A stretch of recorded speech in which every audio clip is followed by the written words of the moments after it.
আসসালামু আলাইকুম রহমতুল্লাহ। আশা করি সকলে ভালো আছেন। আর আমার আরও একটি নতুন ভিডিওতে আপনাদের সবাইকে স্বাগতম। আর আজকে মূলত রাতের বেলা চলে যাচ্ছি হুটহাট প্ল্যান করে।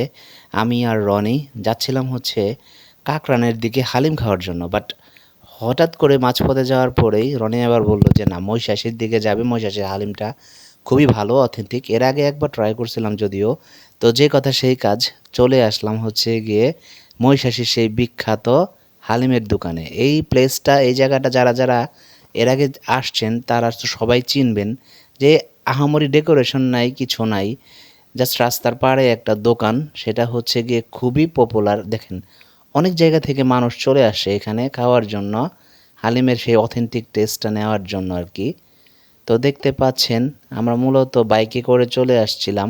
এখন বাইক পার্ক করে চলে যাব ভিতরের দিকে। কয়টা বন্ধ খোলা থাকে ভাই দোকান?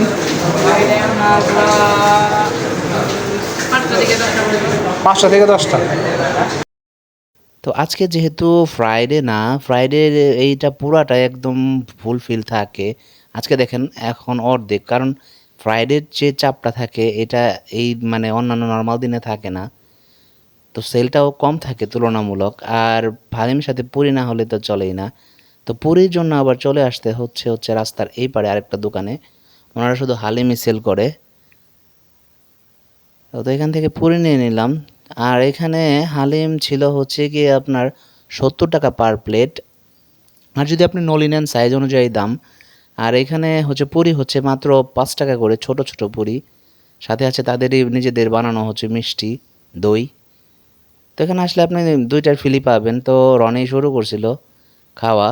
তো ওর পুরি এবং হালিম একসাথে খুবই টেস্ট লাগে, এটা আমার কাছেও লাগে। বাট ভাজা পোড়ার জন্য একটু ভাল লাগে না আর কি। যাই হোক, তো আমরা কিছু ক্লিপও নিয়ে নিলাম। তো সব মিলিয়ে দিনটা খুব ভালো কাটলো, আলহামদুলিল্লাহ।